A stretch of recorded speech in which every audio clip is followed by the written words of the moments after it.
Kita mulai kabar pertama, Presiden Prabowo Subianto menghadiri agenda panen raya dan pengumuman swasembada pangan di Karawang, Jawa Barat. Presiden juga meninjau sejumlah produk hasil inovasi hilirisasi pertanian, perkebunan, dan peternakan di area pameran.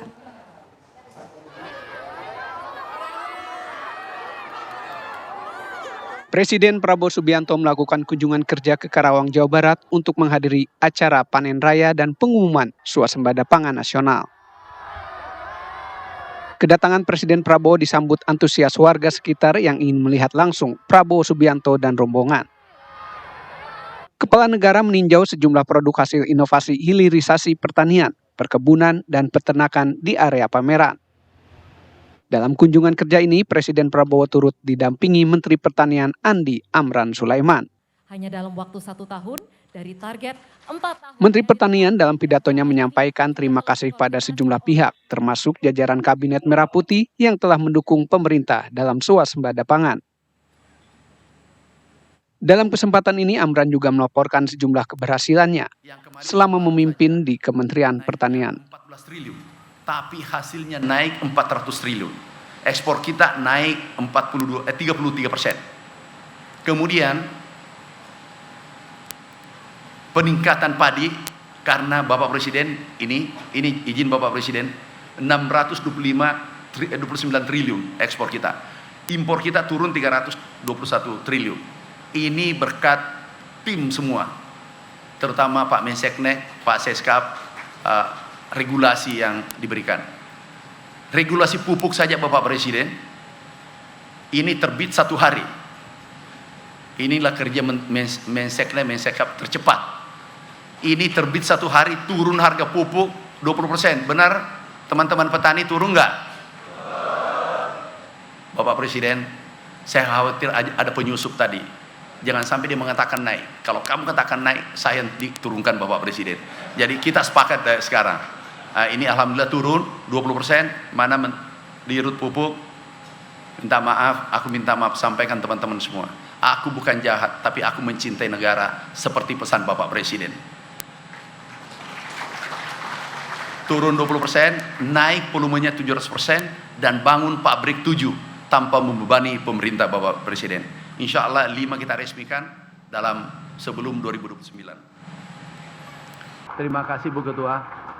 Dalam acara ini turut hadir sejumlah pejabat daerah, diantaranya Gubernur Jawa Barat Deddy Mulyadi, Gubernur Sumatera Utara Bobi Nasution, Gubernur Jawa Timur Khofifah Indar Parawansa. Sejumlah anggota Kabinet Merah Putih dan Ketua Komisi 4 DPR RI Titik Soeharto juga hadir di acara ini. Dari Karawang, Jawa Barat, Nadila Saleh, Muhammad Ishak, TV One mengabarkan.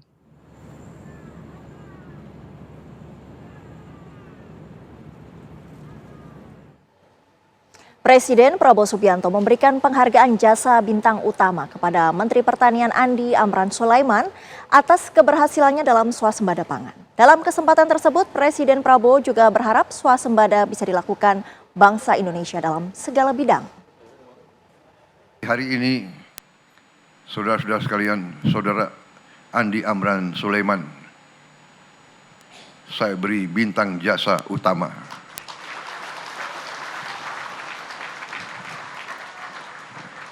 Dia bersama kalian, jajaran kalian semua ini, kalian telah mengamankan masa depan bangsa Indonesia.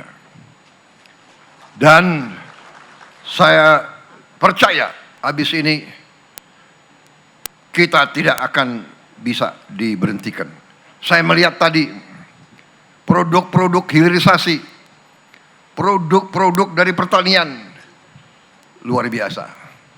Saudara-saudara, nanti dengan swasembada pangan di mana-mana, tidak hanya beras, tapi jagung. Saya dijanjikan oleh Pak Amran, oleh Wakil Menteri Pertanian, didukung oleh TNI dan Polri, dijanjikan bahwa jagung pun kita dalam waktu dekat akan swasembada. Pakan akan murah untuk seluruh peternak dan petani. Kita akan turunkan harga pakan. Sudah kita turunkan harga pupuk. Kalau bisa kita turunkan lagi harga pupuk, saudara-saudara sekalian.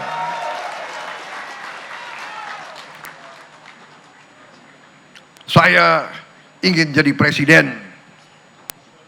Saya ingin jadi presiden.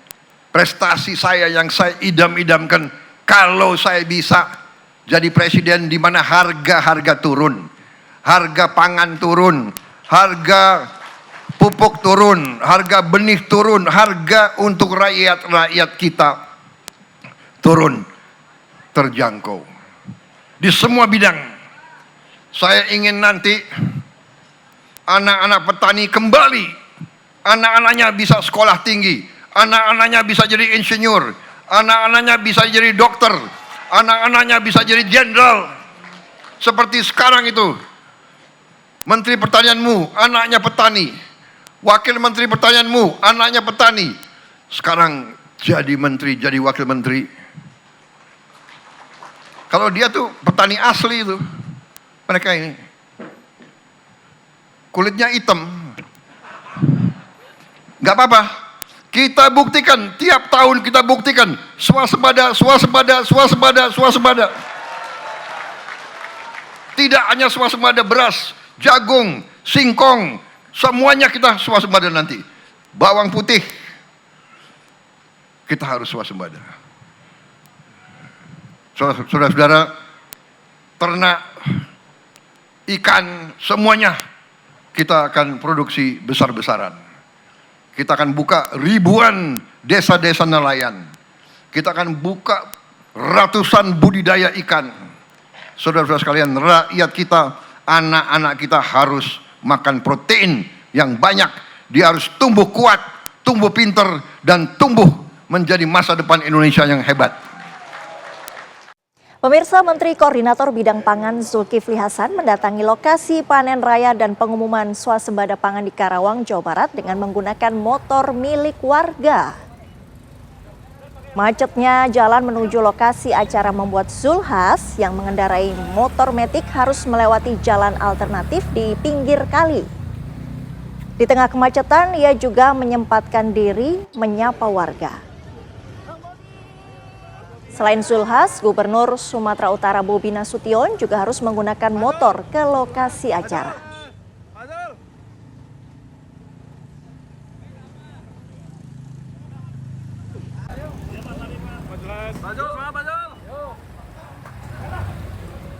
Wakil Gubernur Bangka Belitung Heliana memenuhi panggilan Bareskrim Polri terkait penggunaan ijazah palsu, kabarnya usai jeda.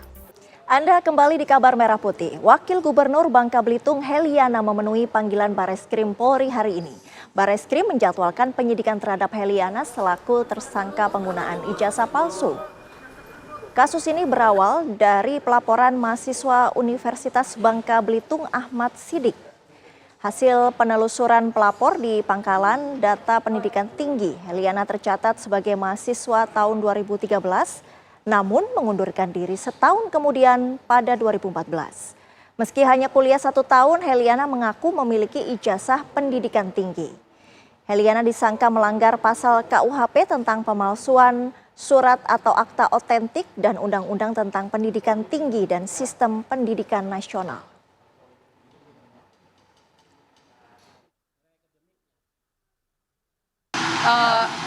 Jadi begini, kronologisnya adalah pada 2024 ketika kami mau melegalisir, itu kampusnya tutup. Jadi dikarenakan itu kami tidak sempat pada waktu itu karena kesibukan, karena saya juga pimpinan DPRD, sehingga tidak sempat untuk ke Kemendikti untuk ngurus legalisirnya. Kemudian dari keterangan beberapa keterangan kita cek di Kemendikti, maka itu ada kesalahan input. Lalu kami waktu itu sempat ke tempat Ibu Dekan dan dosen pendamping. Kami mendapatkan juga surat pernyataan langsung tulis tangan bahwa menyatakan bahwa saya betul mahasiswa beliau dan betul pernah berkuliah di Azhara. Ijazah ini sudah kita sampaikan ke penyidik dan yang asli sudah disita oleh penyidik.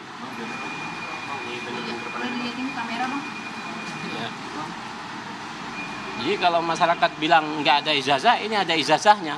Maka kita sampaikan dalam kesempatan ini. Kemudian yang ketiga, ada nilainya, nilai akademiknya.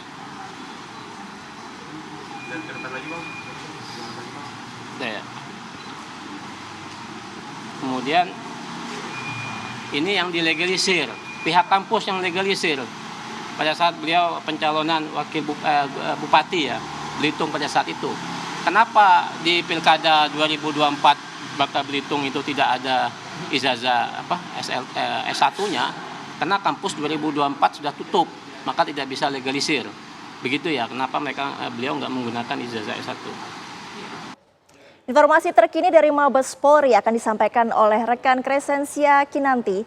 Kinanti, apa informasi yang ingin digali oleh penyidik Mabes Polri dalam pemeriksaan terhadap terlapor hari ini? Ya, Sita dan juga pemirsa, hari ini Wakil Gubernur Bangka Belitung, Heliana, ini menjalani pemeriksaan di Bareskrim Polri. Ini merupakan pemeriksaan perdana setelah dirinya ditetapkan sebagai tersangka.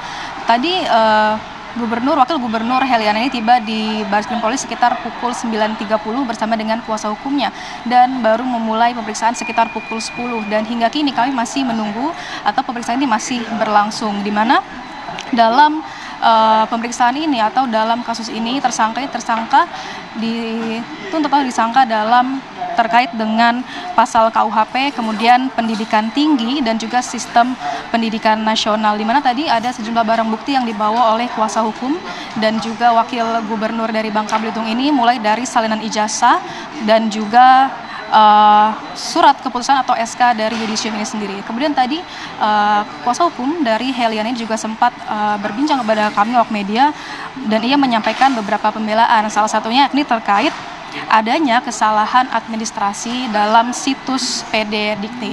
Kita dan juga pemirsa, saat ini proses pemeriksaan masih berlangsung dan kami masih menanti bagaimana hasil dari pemeriksaan Wakil Gubernur Bangka Belitung ini. Demikian Cita, kami kembalikan ke Anda di studio. Crescentia Kinanti langsung dari Mabes Polri Jakarta. Terima kasih. Pemirsa, Presiden Prabowo Subianto menunjuk Menteri Dalam Negeri Tito Karnavian sebagai Ketua Satgas Pemulihan Pasca Bencana Sumatera. Kami hadirkan informasinya usai jeda. Pemirsa, Presiden Prabowo Subianto menunjuk Menteri Dalam Negeri Tito Karnavian sebagai Ketua Satgas Pemulihan Pasca Bencana Sumatera. Satgas ini dibentuk khusus untuk menangani 3 provinsi di Sumatera yang terdampak bencana, yakni Aceh, Sumatera Utara, dan Sumatera Barat. Mendagri menjelaskan Satgas tersebut dibentuk untuk mempercepat pemulihan fasilitas-fasilitas umum yang terdampak bencana. Selain itu, Satgas juga akan merumuskan kebijakan-kebijakan strategis dalam pemulihan pasca bencana.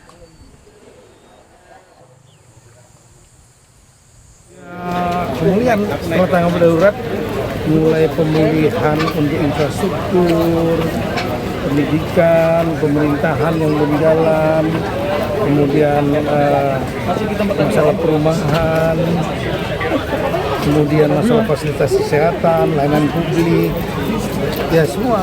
Ini yang khusus di Sumatera dan Aceh doang Pak, atau bencana secara keseluruhan? Enggak, ini untuk bencana Sumatera. Oh, bencana provinsi 52 kabupaten kota. Oh, berarti kalau Akses jalan dari Kelurahan Tuka menuju Kelurahan Sipange, Kecamatan Tuka, Kabupaten Tapanuli, Tengah Sumatera Utara hingga saat ini masih sulit dilintasi. Sekitar 50 meter ruas jalan masih tertimbun tanah longsor.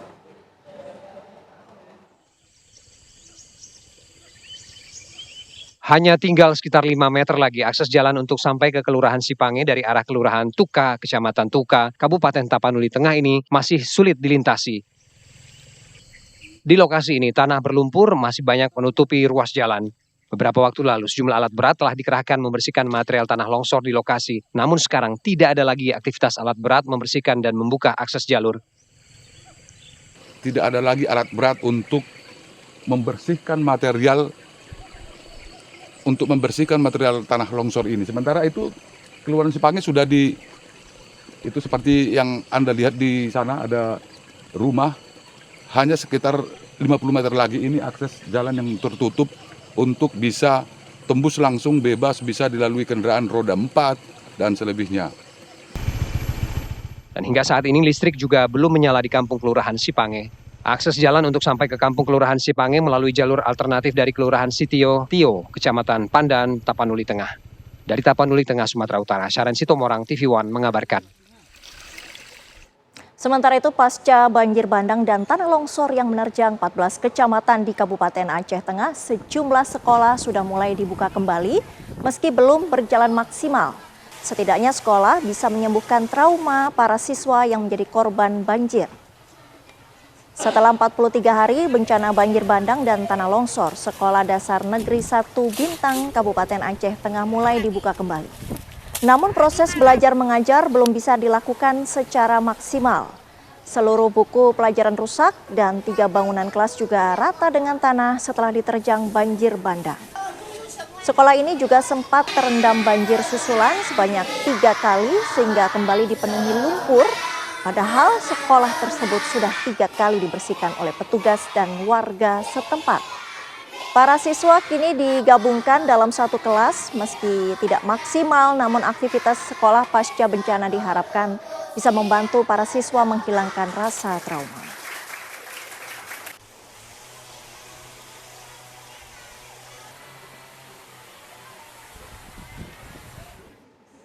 Kita ke informasi selanjutnya, hunian sementara mulai dibangun di Kabupaten Gayo Lues, Aceh. Targetnya sebelum Ramadan, warga korban banjir sudah bisa menempatinya. Pembangunan huntara tahap awal dimulai di Desa Persiapan Rigep, Kecamatan Dabun, Gelang, Kabupaten Gayo Lues, Aceh. Badan Nasional Penanggulangan Bencana atau BNPB membangun sebanyak 130 unit huntara sebagai contoh awal pembangunan. Setiap unit huntara memiliki ukuran panjang 7 meter 20 cm dan lebar 3 meter 60 cm. Huntara tersebut dibangun dengan sistem kopel di mana dalam satu kopel terdapat 5 unit hantara dan total terbangun 26 kopel di Desa Rigep. Pembangunan dilakukan sesuai standar yang ditetapkan BNPB agar huntara dapat segera ditempati bagi pengungsi sebelum bulan Ramadan.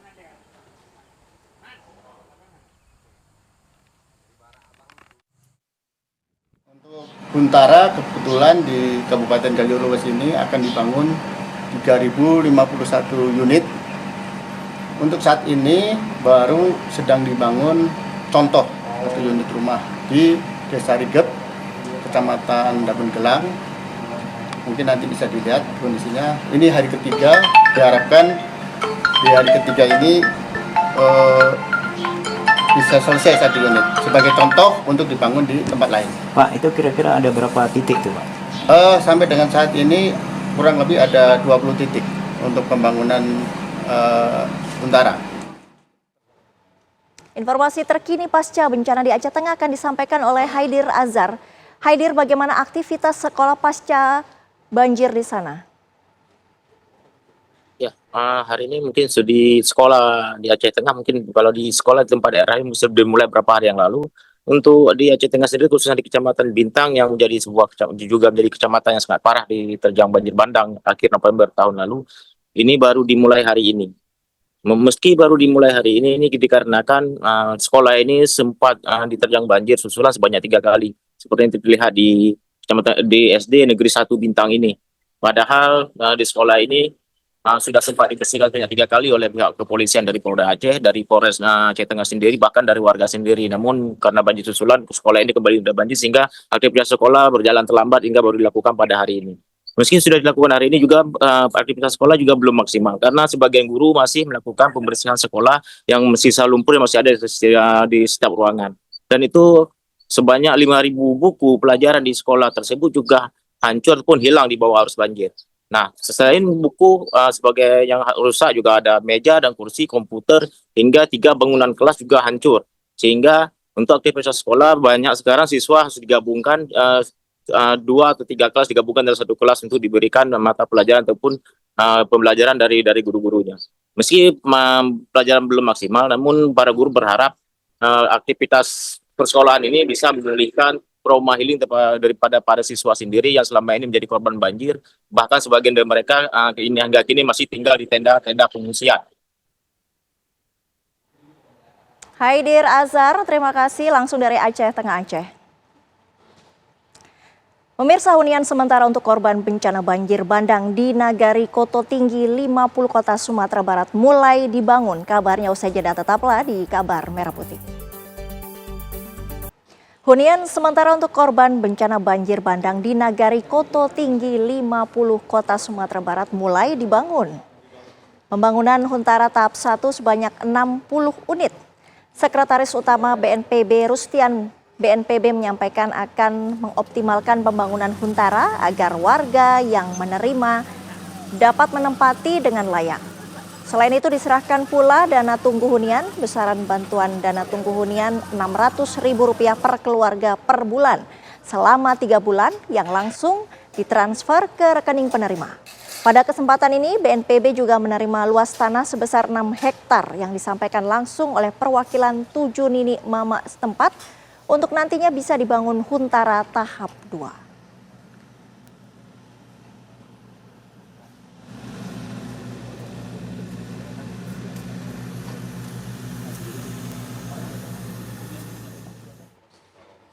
Dan kita menuju ke Solok, Sumatera Barat, di mana di sana juga sedang dibangun hunian sementara untuk korban bencana. Ada rekan Leo Sibarani. Leo, bagaimana progres pembangunan Huntara di sana?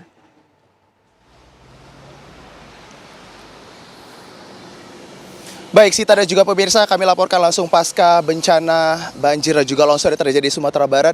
Kemudian ini masih menjadi harapan bagi masyarakat setempat mengingat bahwasannya mereka sudah kehilangan hunian mereka. Dan bagaimana kemudian BNPB hadir bersama dengan Sekretaris Utama BNPB Dr. Rustian yang saya akan berbincang secara langsung mengenai bagaimana kemudian tahap proses pembangunan hunian sementara dan juga hunian tetap yang akan dibangun di beberapa titik khususnya di tempat yang memang ini terdampak oleh bencana. Pak Rustian, kita ngomongin tentang Huntara dan juga Huntap. Seperti apa Pak sejauh ini dari pagi hingga siang sudah mengecek secara langsung dan juga berkoordinasi dengan masyarakat yang masih mengungsi? Selamat sore pemirsa TV One. Tadi pagi kami bersama dengan Kepala Daerah di Kabupaten Tanah Datar ini mengevaluasi secara menyeluruh. Yang pertama, pemenuhan kebutuhan masyarakat untuk pengungsi. Syukur alhamdulillah karena memang bantuan ini cukup, baik yang disiapkan oleh pemerintah pusat, pemerintah daerah, bersama partisipasi dari perantau-perantau Minang yang ada di luar Sumatera Barat. Itu yang pertama. Yang kedua, di Tanah Datar kami juga melakukan evaluasi melihat Huntara dan memastikan bahwa Huntara ini harus berjalan cepat karena aspirasi dari masyarakat bahwa sudah beberapa bulan yang tidak punya tempat tinggal dan ini meminta untuk disegerakan hunian sementaranya disiapkan. Dan juga bersamaan dengan itu kami dari BNPB juga menyerahkan dana tunggu hunian yang memastikan juga bahwa masyarakat ini tidak masuk ke Huntara tapi dapat menyewa rumah yang ada di sekitarnya sehingga kehidupannya 3 bulan ke depan bisa terlaksana sesuai dengan kehidupan yang standar minimal yang disiapkan. Itu. Yang ketiga, kita bersama pemerintah daerah tadi memastikan bahwa di dalam pelaksanaan Huntara ini pasti ada hal-hal yang belum pas dan ini kita minta percepatan pembangunan Huntara ini sehingga masyarakat cepat masuk nantinya ke tempat ini. Dan juga memastikan selain dari Huntara kita menyiapkan sarana air bersih dan juga menyiapkan listriknya dan ini alhamdulillah ini bersamaan di Tanah Datar tadi kita pastikan Huntara yang sudah selesai ini air bersih sudah masuk dan juga listrik sudah masuk dan juga percepatan untuk lahan hunian tetap kami juga tadi bersama kepala daerah bersama komponen TNI dan Polri yang ada ini sudah memastikan bahwa lahan untuk Huntap juga sudah disiapkan dan ini lahannya sangat bagus.